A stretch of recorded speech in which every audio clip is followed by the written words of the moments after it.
Hello and welcome back to another 10 must-have blueprints, this time for Alpha 10 Starter Edition. Now there are so many blueprints on the workshop to go through, so firstly let's get some terms and conditions out of the way. I'm not going to be able to go through all the blueprints. I'm also probably not going to cover the ones that are your favorites. This list is purely my opinion. And if you have your own preferred playstyle and your own preferred blueprints, that's great. And I'd love to hear from you down in the comments below with whatever your favorites are as well. This list is a list I have compiled from workshop builds that I have personally used in the game and that I find really useful and helpful. Depending on your playstyle, you may also find them useful, you may not. But I hope you enjoy the list nonetheless. As this is the starter edition of 10 must-have blueprints, all the builds I'm going to be covering today are for starter, the start of the game, the first few build blueprints that you might use. So the first one we're going to go with is the mouse. Now the mouse is a build by Fractalite, and I've actually covered this before on an episode of the workshop this week with Xcaliber. And I'll explain why we liked the mouse on there. First of all, it's cheap as chips. You're talking 252 is your most, and that's carbon substrate. Easy. Iron 182, copper 240, and silicon 188. You will have all of this from hitting up your first deposits on the map when you start. This thing is also armed pretty damn well for a starter HV. You've got two GATs in the side, which are going to help you clear out those spiders in the woods. You've also got two GATs at the front. They're helping you to take down any drones or manual targets. This thing is also super fast. You can probably tell with the number of thrusters on this thing how ridiculously fast it's going to be. But let's take it for a spin and I can show you firsthand. In all directions, it pretty much just it goes like stink. It really does. It's a beast. You can do a good barrel roll off of a hill, no problem. Oh, a little bit of a problem, but that's more me. Yeah. I don't. Flying wise, handling, and everything in between, it's great. The only problem with the mouse is that it doesn't have a harvester on the front, but you can very easily quickly slap one on the front there because you've already got an ore and wood harvest box up here with 6,000 SU, which will be more than enough for the few trees that you're going to be chopping down. It doesn't have any drills, but you're not going to be at that level yet. The other problem is as well, it doesn't have a shield generator or capacity for one. You know, without some ugly modifications at least anyway. But you do have fridges, you have an armor locker for putting on that first suit of armor, some O2 and an O2 station in case you're on a non-breathable starter planet. That's pretty much it. It's simple, it's effective, it's nice, it looks good. What more can I say? 28 minutes, cheap as chips, level 5 unlock. Not a bad choice for a starter HV, that's for sure. And it will fly across the map. That's the mouse, and that's by Fractalite. And as always, all links are down below in the video description. Check them out. Make sure you hit that rate up button on the workshop if you like the build. Moving on up in the levels slightly, our next build is the Auger Mark II by Xcaliber. And yeah, it's a miner. You'll have to be level 10 to get this bad boy, but it's not overly expensive in the grand scheme of things. You are going to have to mine some rock and fiber to afford it at 77 carbon substrate, and you are going to have to hit maybe the entirety of the first copper deposit, maybe another one on top of that as well at 426 copper. But other than that, the 44 cobalt should be reasonable enough, easy enough to get. You can probably get that scavenging the rocks out of one of the radiation zones, or hitting a POI and hoping for a good amount of cobalt ingots out of one of the loot containers. 10 Sathium, again, you'll have to get that either from a POI, or you'll have to have already got an SV and gone into the moon already.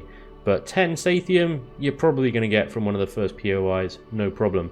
Other than that, this thing is pretty affordable. You'll have to be level 10. You'll have fun getting to level 10 anyway, and hopefully in the process of that, you'll get these slightly rare resources.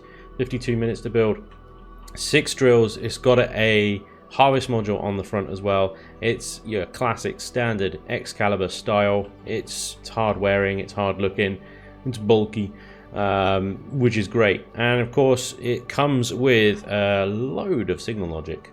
So it's on drill mode at the moment. Let's power this bad boy up first of all. We've got production systems and weapons we can toggle on. We've got systems. I'm not quite sure what systems are, Xcal, to be honest, mate. Drill mode off will retract the drills. Not only that, if we go underneath, we have a cross pattern of hover engines, which are laid out in an excellent way for stability underground. And you've got these 4 hover engines on the outside here. Now, if we turn drill mode back on a second, not only do the drills come out the front, excellent, but those 4 on the outside will turn off, meaning that all the stability and lift of the hover vessel is on the middle here, which provides the best stability underground. Otherwise you get that problem where the hover vessel is just flipping out all over the place once he goes underground. You've also got a single gap there on the front for precision work, but if we extend the defense mode signal logic here, we can see 4 Gatling turrets will pop out of the sides of this thing ready to defend it. And as you progress through POIs and more loot, or maybe you get the resources manually, you can quite easily replace one of these turrets with a drill or multi-tool turret and still be adequately defended by 3 GATs, in my opinion. And you can even upgrade these to missile turrets and stuff like that as you progress. Very upgradable, very robust. You will notice that majority of the blocks on the outside here are container extensions.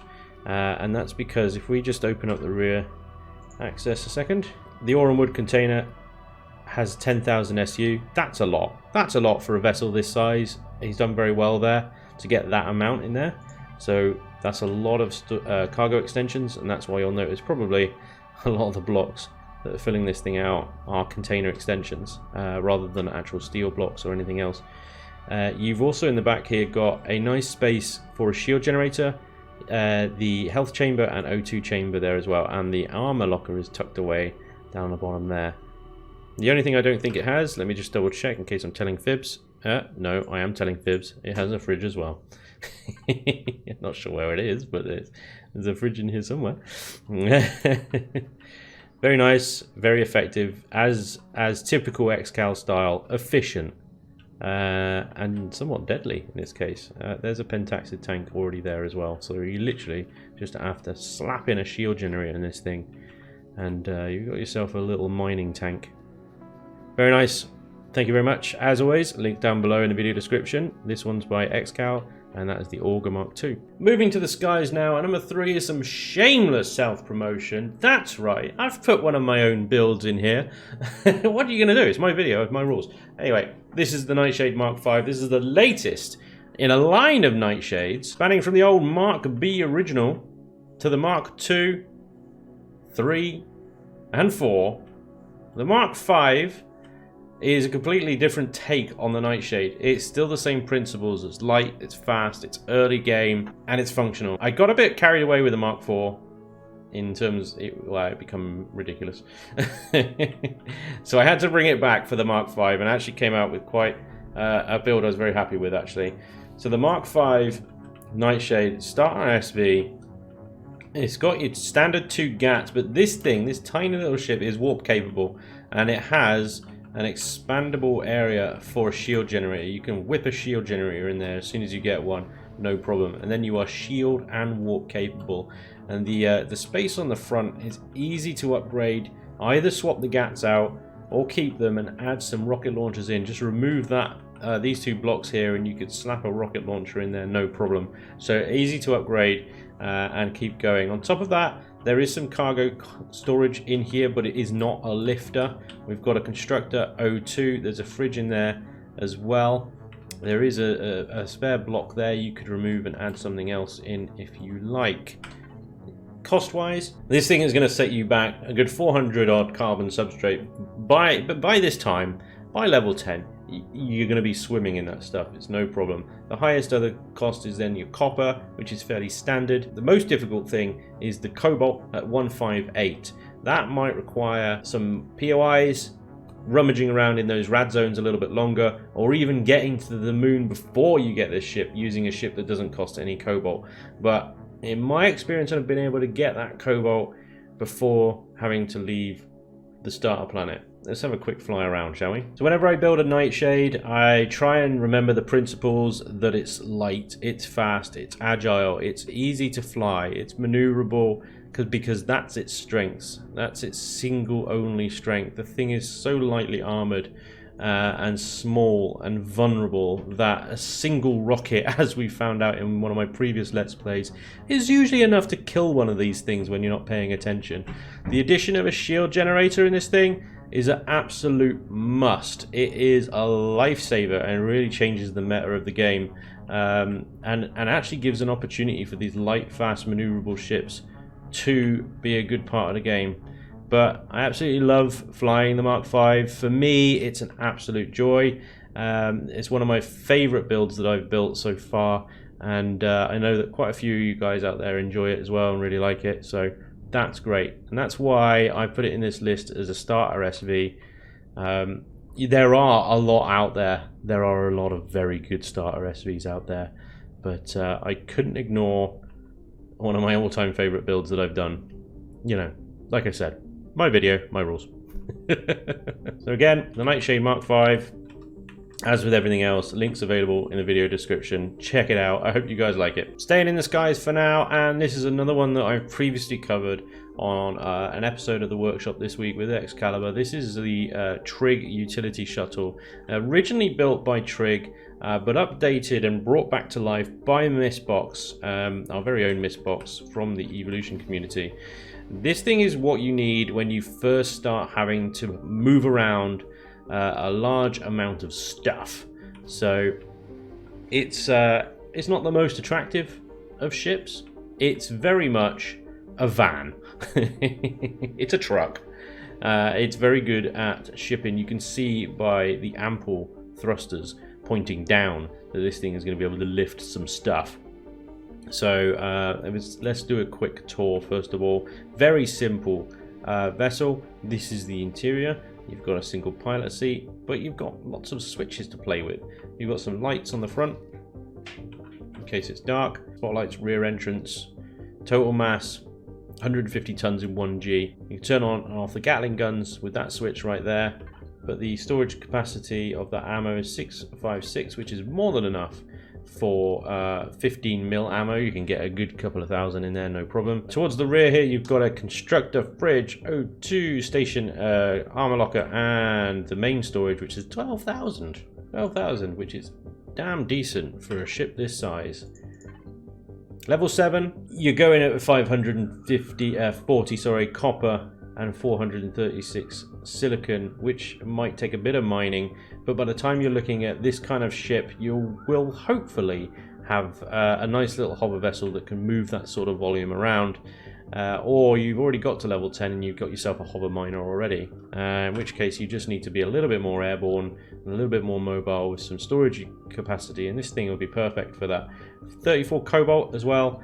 You're probably going to have to get that from some POIs or rummaging through rocks in the rad zone. In the back here, you've got space for a warp drive. There isn't one in there by default, but you can add one in there. You can just about see. Nice space for a warp drive and pentaxid tank there. And you are good to go intergalactic, interstellar with this thing as well. The interstellar van. So as the signage says, it can lift 150 tons in a 1G atmosphere. For level 7 early game and those resources, that's pretty good. That's pretty good. It's not a bad vehicle to invest in. Signal logic wise, you've got quite a few here. You've got switches for the constructor, flashers, which are the flashy flares that we can see on there. We've got Gatlins, thrusters, small lights, and spotlights. That turns everything on. It's everything's really bright now. But there we go. That is the Trig utility shuttle, originally built by Trig and brought back to life by Mistbox. Great little investment. Moving on up into the skies even further, we're now over to starter CVs, and this is the Osiris BX10 by Momo. This thing is absolutely tiny. It's so cute. It's so cute. This thing is brilliant. I haven't actually, if I'm completely honest, I haven't used this one in a survival game yet, but I wouldn't mind doing. as a first CV is quite nice, and the design is pretty damn cool as well. The whole idea of these little gull wings down the side with the ramps, so that you can get things on the top of it, park them and dock them. I've actually brought the Auger over here. We're going to give that a go now. I think it will be really easy. Oh, to fly over the entire thing. Come on, Auger. Here we go. I'm trying to think too much. I got drill mode switched on. It's my own fault. I should always drive this thing with drill mode switched off so that we get the stability of those extra 4 hover engines. But there we go. That's the general principle. You can sort of park stuff on the roof, and there's plenty of roof space here for a good sort of mining HV, and you can fit a Nightshade up here as well. This little spot here would be ideal for a turret, like a GAT or a cannon turret, and then you've got access into the ship here. Nice little hatch, brings you right down straight into the bridge. I'd probably get rid of this deco here. I don't think it adds anything to the ship, and I think that's just annoying where it is. But other than that, yeah, you're straight into the cockpit with great views forward. Inside is very compact, as you could probably imagine, but he has, by some miracle, got an advanced constructor in here. Armor locker, ammo with 8,000, storage with 162,000. I'm not sure if it's going to be able to lift that. Fridges, food processors, full medical, apart from, oh no, tell a lie, there's an upside down med chamber right there. And just to trigger Xcaliber, there's an upside down clone chamber there as well, which is always good. O2 station hidden away back there, everything you need kind of thing. Only missing a shower, I would say. It's probably one of the only things that's missing in here. I'd probably ditch that wardrobe and replace it with a shower maybe. Other than that, that is brilliantly compact. There's extra storage here as well. That's pretty much it. What a brilliant little CV. Cost-wise, this thing will cost you level 10. Nothing. It's pretty much free, let's be honest. 520 Neo, 364 Cobalt, 268 Sathium. Those are the 3 that you're going to struggle with the most initially, but if you've got an SV already, you can get to the moon, you can get to space, you can get those 3 no problem, either by salvaging space assets or mining them directly off the moon. But you'll have to mine by hand until you get this thing. Then you can obviously take your HV driller up there and dig it out properly. But yeah, the rest of that stuff, no problem. 786 is a lot of iron. That's probably going to take an entire deposit, maybe 1 and a bit to get that. But again, not really a problem. This thing, yeah, very affordable. Oh, I love the little look of it. I think these little wings down the side are great.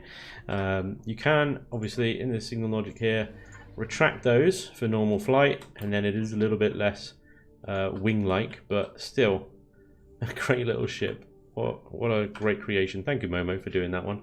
The other signal logic, we've got constructor and food processors on the signal logic as well, just to turn those on and off. Momo, thank you very much. Link down below. Check it out. Next up, as you probably saw in the background of the last one, is the Wayfarer-ST by jRandall. And this is kind of comes into the game if you've got past that first CV, kind of that first hauling kind of requirement, if you're playing with weights and volume switched on, of course, and you're looking for something a little bit more long term, something that's going to get you around the solar system a little bit easier, have the production facilities, storage, hangar bay facilities that you're going to need in order to progress to the mid to late stage of the game. The Wayfarer-ST is ideal for that. It's a great looking boat, as always, by your boy jRandall. It's going to be good looking, isn't it? And it's brilliantly functional. It's not too expensive. You can't go wrong. You really can't go wrong with. You can't go wrong with most jRandall builds. But I didn't want to just be the jRandall show. So cost-wise, you're looking at level 10, 2,700 iron, a bit of carbon substrate, not a lot of copper for once, 438. Fair bit of Sathium, Cobalt, and Neo, 1,965 Neo. That might take a bit of gathering. And 36 grow plots as well, which is going to take some time to produce those. 2 hours, 27-minute production time if you build it straight from the factory with raw materials. Most remarkably, this thing is CPU compliant. Now, CPU is not really a thing. I generally ignore it because that's what Elion tell us to do. It's not implemented, but jRandall is currently building everything to CPU compliancy because he's mental. I love you, Jay. Don't worry about it. Yeah, where do I start? Where do I start with the Wayfarer? It's a good looking boat. It's got SV capabilities, landing abilities on the top. You've got cannon turrets on the top there. You've got great shaping, great texturing, as always, as you've come to expect from jRandall. Even just things like the underside here. Brilliantly textured. Beautiful shaping. Can't really compete. Inside you've got an ample hangar bay. You could fit a decent SV, HV in here, no problem. Minor as well. You've got everything from small constructors, the min-taxid tank, access to the thrusters for repair, cargo boxes which you could easily convert into extensions if you need to, space for a repair station over there, and everything is just brilliantly textured. You've got nice details like the lines and stuff all over the floor. You've got a space for a repair bay here once you get it. Armor lockers, fridges, food processors, tanks, yeah, you see the gravity generator through there. Offline protection if you need it. We can add another constructor there if you want, if you're not playing multiplayer. 320k volume storage in that one there, although jRandall, please fix. That's not quite. Ammo bay 16k. I mean, that's a ridiculous amount of ammo capacity, but that'll do. And like I said, these container storage containers here, you could quite easily convert into more extensions if you need to. But those ones don't cost any power, so that might be quite nice. Quite nice just to have a bit of organization in here as well. And as always, yeah, just very, very attractive looking hangar bay. There's even space for expanding. You could put more fuel tanks up there, or O2 tanks if you want. It's not easy. It's not hard to modify this at all, and put your own stamp on it. Even the ceiling, very nice. I mean, what do you want? It's jRandall build. You know it's going to be good. O2 station, med bay. Let's come out of God mode a second. So this is the boarding ramp at the front. This takes us back down at the front of the vessel, right at the front. And also the elevator up to the second deck. Although actually this will be the first deck. I don't know. Pilot seat. Ample space for other things. So much room in here. Loads of grow plots. Loads and loads of grow plots. Input output fridges and a food processor. Yeah, that's a lot of garden space for a starter CV, really is. Nice bedroom. Complete with shower, toilet, shower. There you go, perfect. Nice little slope up there. Continue up. And this brings us out onto the roof for SV parking.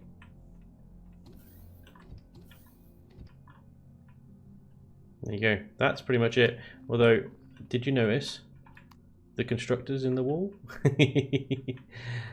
You could be forgiven if you didn't, because they're very well hidden, tucked away very nicely. Inside, you've got all that you need. Oh, I didn't actually go in here, did I?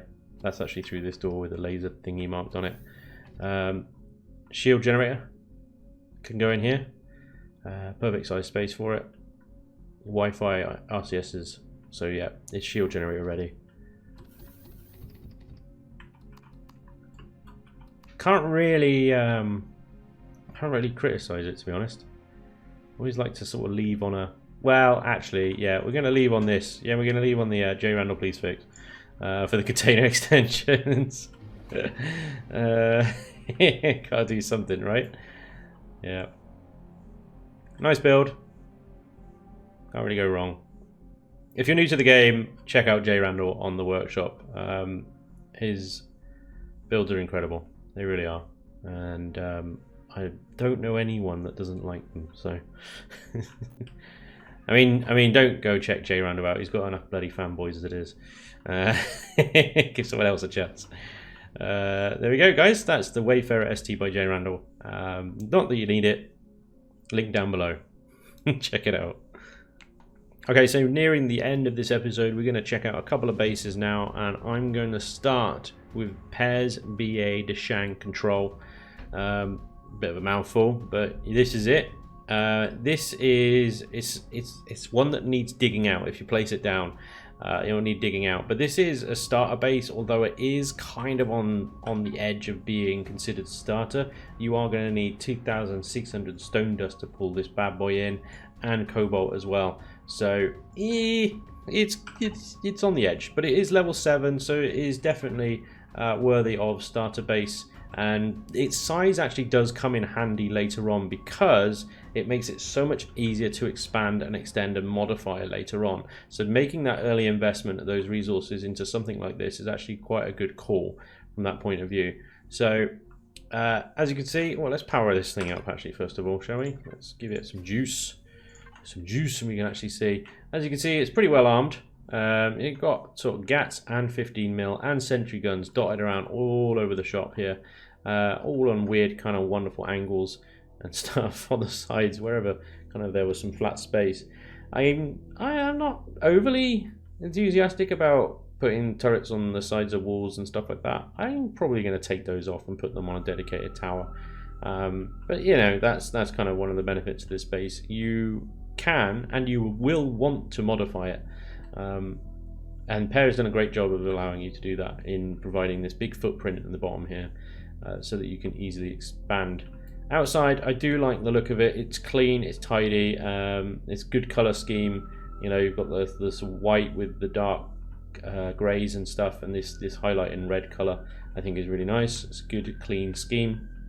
Like I said, you will have to dig this out, because it is actually, when you place it, you have to lower it down into the ground. You've got this lowered hangar bay here, which is great for parking your HVs into. You can get a decent sized hover tank in here, or just a couple of little ones.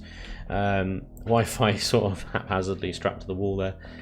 You've got expansion potential for a deconstructor here, and a furnace here with input-output boxes there if you want them.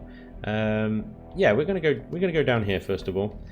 So down into this sort of basement bunker, you've got room to expand for some medical facilities, bathroom facilities. Let's go into here. This is sort of like more bathroom facilities and crew quarters and stuff, so a bit decorative. I like the RP value. And this is sort of the storage underground kind of thing, which is quite good. This leads into the other side of the base, where we've got core room, generators, which again is expandable. You can slap a T1 in there when you need to. Core is easily findable if you want to move it. The cargo boxes and container extensions are here with a 7,200 ammo extension. The storage, I've forgotten where the storage container controller is. Sorry. Let's move on. This is actually a garden, not a swimming pool. Grow lights on the ceiling are already in place, but remove these blue blocks and replace them with grow plots at your convenience for a nice garden. Is that the same one? Yeah. And some nice views out the front of the base there. Lovely. Through the other door here, we come to an elevator, which more storage boxes here, and then you've got some fuel tanks and stuff. Nice little ledge. This comes into a control room, where you've got a lot more storage containers, constructors and things like that. To be honest, I'd probably clear this up. I'd remove all these control panels and things like that, and just have the constructors in here. I think that was the intention anyway. I think that he just wanted to fill the space. You know, he's put a medical symbol on the wall next to that sofa there. So I think the intention is to remove all this clutter and actually put some stuff in here. 320,000 SU storage now that I've found the container extension. You've got a solar capacitor in here, but note the base doesn't actually have any solar panels on it. O2 station and some more deco and stuff. You could definitely clear this room out of the clutter and fill it with much more useful stuff, which, like I said, I think is what the intention is. If we carry on up the elevator to the top here, we've got a nice big shutter door to the SV landing pad. We can get a couple of decent sized SVs on there. You've got fridges and food processors, although we will need to add a fridge down by the garden to have the input and output. And this is kind of just like a control center. Again, you could take all this clutter out and put something useful in here, but to be honest, I don't know what. This is definitely a control center, as you've got all the glass and you can see around and stuff. If we carry on up, then we come to the roof access, where we come directly underneath this turret. So just be careful. But yeah, we get some great views out here, and we can access things to repair and stuff like that. Now for me, aside from the modifications I already mentioned, I would add a full 15 solar panels to this. I don't think you put any on there, because it depends kind of which way you put it, where you put it on the planet, and which orientation you put it around. He's provided this big footprint on the base, which is quite good. I could easily slap a good number of solar panels on this side here, for example, or even sort of around this side as well. So you can just extend that quite easily to accommodate solar panels as you need to. Again, I'd remove these turrets and put them actually on towers and stuff separate from the base, but that's me. The great thing about this is it's so easily to modify and turn it into your own play style, but the space is there, and I think it's actually quite a good investment to make early game. That's Pears-BA-Dancheng control level 7. Again, link down below. Check it out. Next up is a base going in a completely opposite direction to the last one that we just looked at. It's very much a starter base. It's level 3, and this is the sort of shed that you plop down at the beginning of the game. You're talking 334 carbon substrate. I don't know if you're going to mention the other resources because it's kind of free. 64 copper. Yeah, I mean, you're going to get this from rocks. You don't even need to hit a deposit. So, you know, if you're on a particularly hard start, for example, this is quite a good option, providing you've got that portable constructor to produce that carbon substrate and those ingots. This thing will provide you with a nice little shed to store things in. Inside, you've got a clone chamber, O2 station, small constructors, and a number of boxes, and a fridge, and that's it. And that's it. Not even a Wi-Fi, I don't think. Oh, you do have solar capacitor though, and a generator, of course. Oh, there, tell a lie, there's the Wi-Fi. Very cleverly, the fuel tanks are in the feet as the core. Very clever little design, I must say. Yeah, doesn't take a lot to go through, but yeah, you've got 2 solar panels on the roof. And to be honest, this thing is going to be easy to expand as well as you grow. You've got the storage and the constructors in here to make a start, and then you just sort of start building out, get a turret tower up, and go from there. If your play style is to settle very early on, then this might be the starter base for you. For me, I like to stay mobile at this stage of the game and move stuff around, but weights and volumes does put a strain on that as well. So sooner or later, you're going to need a little base to get started from, and this might be the one. And especially if you're playing on a hard scenario with very limited resources and you need a little shed to hide in, then here you go. The EI Savior Pod by ForgeDrake. 10-minute production time, you know, there's just enough time to go get yourself a cup of coffee and a biscuit, and it will be done by the time you get back. So moving on to a couple of miscellaneous kind of blueprints. These aren't really needed for the survival game, but they're just handy to have. The first one is this platform, this actual platform that I've been placing these ships on and looking at and stuff like that. This thing is really bloody helpful and useful in a creative game. If you just need to like park a bunch of ships or whatever, this platform is by that bloody guy jRandall again.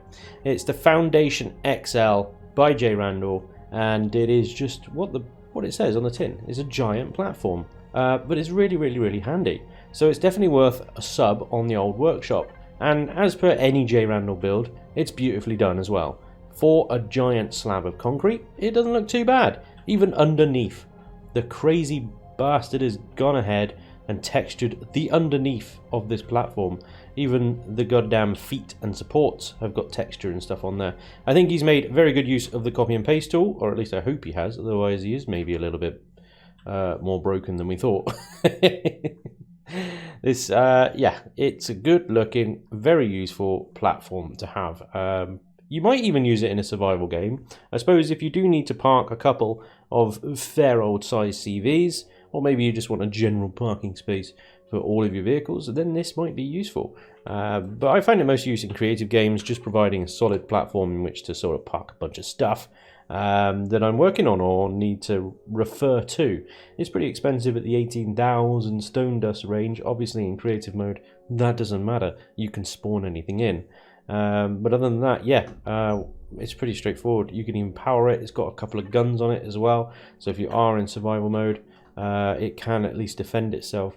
And if you are building in survival mode, I suppose it wouldn't take a lot to add some solar panels to this thing as well and have it power itself. You wouldn't even need to put fuel in it, just ammo.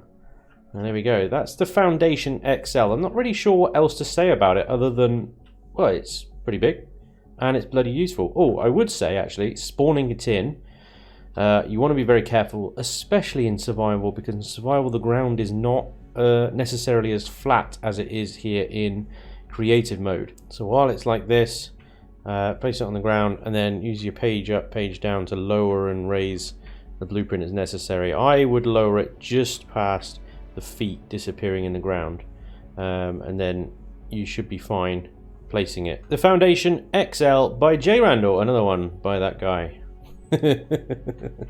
No, it's bloody useful. Alright, the final blueprint of today is actually two. It's the LCD set 1 and 2 by Indigo Synn, and I'll link these, like everything else, I'll link these down below as well. These are very, very useful.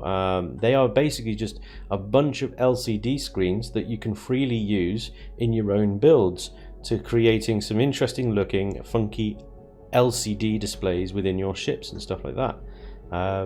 Yeah, just really, really good stuff. You can even got Space Invaders up on there. And there's two sets of these, like I said, 1 and 2 at the time of recording this. And you're free to just copy and paste, open up an LCD, select all, Control C, and then paste it into your LCD and mess around with the size and color as necessary. And there you go. This one down here is brilliant. It looks actually like a proper flight heads-up display.